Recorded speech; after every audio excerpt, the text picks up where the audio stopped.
नमस्कार दोस्तों, मेरा नाम हिमांशु सिंह है और मैं आज आपके लिए लेकर के आया हूँ इंटरनेशनल बिजनेस के टॉप 5 मोस्ट इंपॉर्टेंट क्वेश्चन जो यूजीसी नेट के एग्ज़ाम में आने के चांसेस बहुत ज़्यादा हैं। ठीक है, तो आइए इसको डिस्कस करते हैं बिना टाइम वेस्ट किए हुए।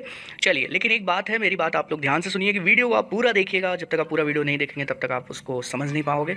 तो क्वेश्चन नंबर 1 क्या कह रहा है कि which of the following statement is are correct with reference to MFN, जो मोस्ट फेवर नेशन है उसको कौन सा ऐसा जो है कि बताना है कि कौन सा ऐसा स्टेटमेंट जो है करेक्ट है। ठीक है, तो अब देखो पहले क्या है कि मोस्ट फेवर नेशन क्या होता है, पहले आपको इसको जानना होगा। WTO के जितने भी मेंबर कंट्री हैं उनको WTO ने एक स्टेटस दे रखी है मोस्ट फेवर नेशन का कि सभी मेंबर कंट्री एक दूसरे के साथ ट्रेड करने के लिए एक दूसरे को मोस्ट फेवर नेशन का स्टेटस दे सकते हैं, जिससे सभी मेंबर कंट्री एक दूसरे को इक्वली ट्रीट कर सकें।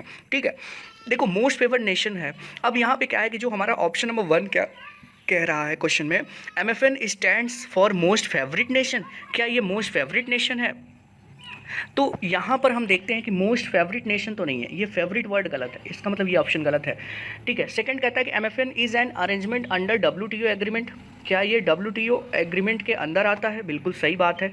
तीसरा ऑप्शन कह रहा है कि FTA what is FTA? FTA का मतलब होता है फ्री ट्रेड एग्रीमेंट। FTA का मतलब क्या है? Free trade agreement. ये क्या है? एक्सेप्शन है। हाँ भाई, एक्सेप्शन तो है MFN का। देखो होता क्या था, मैं आपको बता दूं, फ्री ट्रेड एग्रीमेंट MFN से बिल्कुल अलग है। फ्री ट्रेड एग्रीमेंट में क्या होता है कि कुछ जैसे आप नाम सुने होंगे रीजनल कॉरपोरेशन। ठीक है, रीजनल कॉरपोरेशन जैसे मान लीजिए कि यूरोपियन यूनियन का आपने नाम सुना होगा। प्रेजेंट टाइम में यूरोपियन यूनियन में 28 कंट्री उसकी मेंबर कंट्री हैं। तो वो जो आपस में जितने भी मेंबर हैं 28 कंट्री के, वो सभी आपस में क्या करते हैं? फ्री ट्रेड को बढ़ावा देते हैं। आपस में किस ट्रेड को बढ़ावा देते हैं? फ्री ट्रेड को बढ़ावा देते हैं। किसी भी प्रकार के टैक्सेस नहीं होते, उस पर किसी भी प्रकार के बैरियर्स नहीं होते हैं। लेकिन मोस्ट फेवर नेशन में ऐसा बिल्कुल नहीं होता है। तो इस तरीके से ये ऑप्शन सही है कि FTA जो है वो एक तरीके का एक्सेप्शन है मोस्ट फेवर नेशन के लिए। देखिए मैं आपको एक बात बता दूं कि इंडिया और पाकिस्तान की अगर हम बात करें तो इंडिया जो है पाकिस्तान को जो है 1996 में जो है मोस्ट फेवर नेशन का दर्जा दिया था, लेकिन पाकिस्तान ने आज तक इंडिया को मोस्ट फेवर नेशन का दर्जा नहीं दिया। फिर क्या हुआ, 15 फरवरी 2019 को जब पुलवामा अटैक हुआ था जिसमें हमारे भारत के कई सारे सैनिक जो है शहीद हुए थे, उस दौरान जो है भारत ने पाकिस्तान से मोस्ट फेवर नेशन का दर्जा वापस ले लिया था।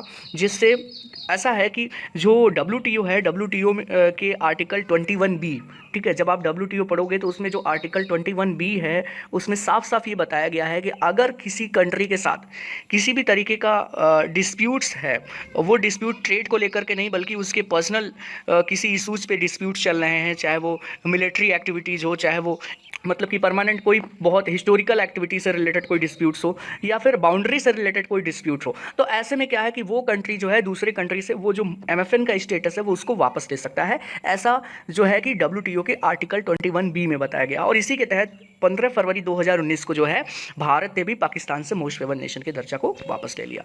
तो यहाँ पर क्या है कि चौथा ऑप्शन पढ़ते हैं, MFN is reciprocal status mandated among WTO members, बिल्कुल सही बात है। फिर क्या है, a country is provided MFN status can be treated with special treatment and tariff than other WTO country, बिल्कुल गलत बात है, क्योंकि मोस्ट फेवर नेशन का मतलब ये नहीं होता कि हम किसी को स्पेशल ट्रीट करें। मोस्ट फेवर नेशन का मतलब ये होता है कि हम सबके साथ इक्वल व्यवहार करें, मतलब सबके साथ एक जैसा व्यवहार करें। ऐसा नहीं है कि हम किसी के साथ 10% टैक्स लगाते हैं तो किसी के साथ 15%, ये बिल्कुल गलत बात है। मोस्ट फेवर नेशन का मतलब है कि सभी लोगों के साथ 10% का ही टैक्स लगे। इट मीन सभी के साथ इक्वल जो है कि टैरिफ बैरियर्स लगाए जाएं। ठीक है, तो ये था हमारा क्वेश्चन। आई होप आपको समझ में आया होगा। इसमें इसका जो बेसिक जवाब है क्वेश्चन आंसर नंबर 2, 3, 4, मतलब जो भी ऑप्शन है 2, 3, 4 यही हमारा इसका सही जवाब है।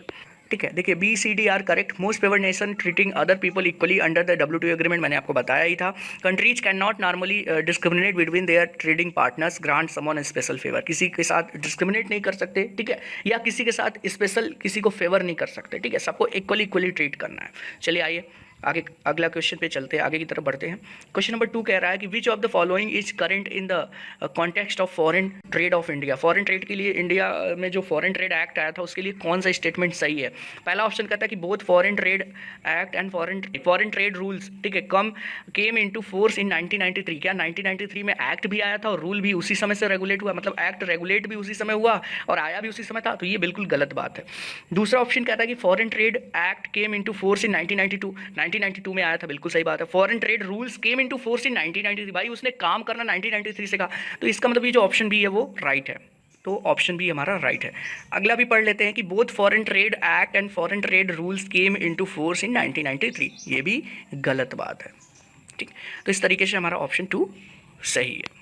नेक्स्ट क्वेश्चन पे चलते हैं। Domestic tariff area DTA in India means क्या है कि डीटीए का, ठीक है, पहला ऑप्शन दिया है any area outside says, says का मतलब आप जानते हैं स्पेशल इकोनॉमिक जोन।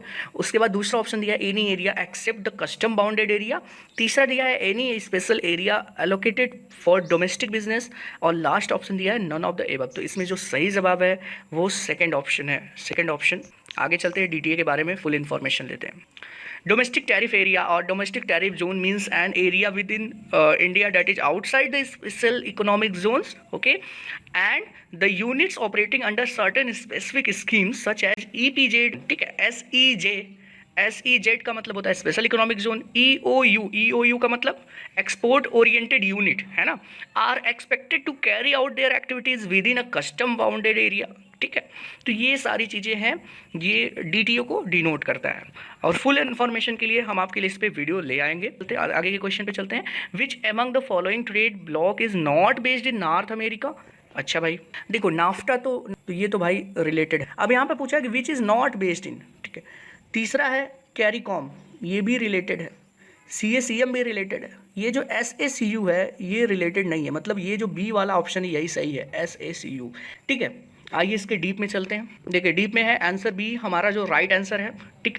ये देखिए ये इस तरीके के क्वेश्चन क्या होते हैं, ये जनरली ये करंट अफेयर्स के क्वेश्चन है। तो करंट अफेयर्स के क्वेश्चंस को हमें क्या करना होगा, हमें ऐसे चीज़ों को गूगल वगैरह पे सर्च करना होगा और देखना होगा कि कौन से कंट्री का मेंबर के, क्योंकि देखिए होता क्या है कि हमारे सिलेबस में क्या है, बहुत सारे रीजनल चीज़ें दे दी गई हैं ना, जितने भी रीजनल एसोसिएशन है उनके बारे में हमें बताया गया है। लेकिन क्या होता है कि बहुत सारे रीजनल एसोसिएशन है तो सबको पढ़ना this is not possible.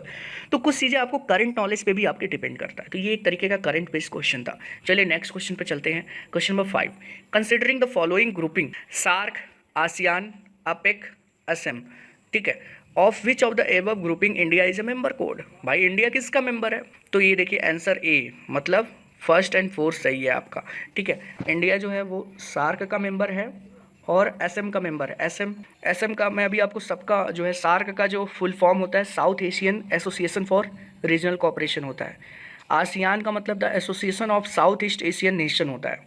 APEC का मतलब एशिया पैसिफिक इकोनॉमिक कोऑपरेशन होता है। और जो एसएम है उसका मतलब होता है द एशिया यूरोप मीटिंग, है ना, एशिया यूरोप मीटिंग। ये बनाया गया था 1996 में। एसएम जो आया था ये 1996 में आया था। और इसका काम क्या है, इसका काम यही है कि जब भी दोनों एशिया और यूरोप, एशिया की जो इसमें 26 कंट्रियों को बुलाया जाता है और यूरोप के सभी कंट्री रहते हैं और आपस में मीटिंग होती है, उनके बीच में कुछ भी ट्रेड एग्रीमेंट होता रहता है, ठीक है। इंडिया भी इसका मेंबर है और सार्क का इंडिया मेंबर है ही, आप जानते ही हो।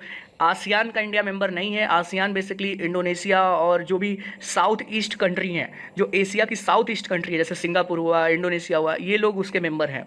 एपेक के भी इंडिया मेंबर नहीं है। तो ऑप्शन 1 और 4 हमारा सही है। तो ये था आज का हमारा top 5 most important question. Video को अच्छा लगे तो रिपीट करके बार बार देखिए, लाइक करिए, कमेंट करिए और इसे शेयर भी करिए। आप जितना ज़्यादा हमें प्यार देंगे हम उतना ही आपको बेस्ट मटेरियल और आपके लिए हमेशा एक जुनून, कहते हैं ना कि जुनून के साथ हार्ड वर्क करेंगे आपके लिए, ठीक है। Best of luck for your future ventures. Thank you so much.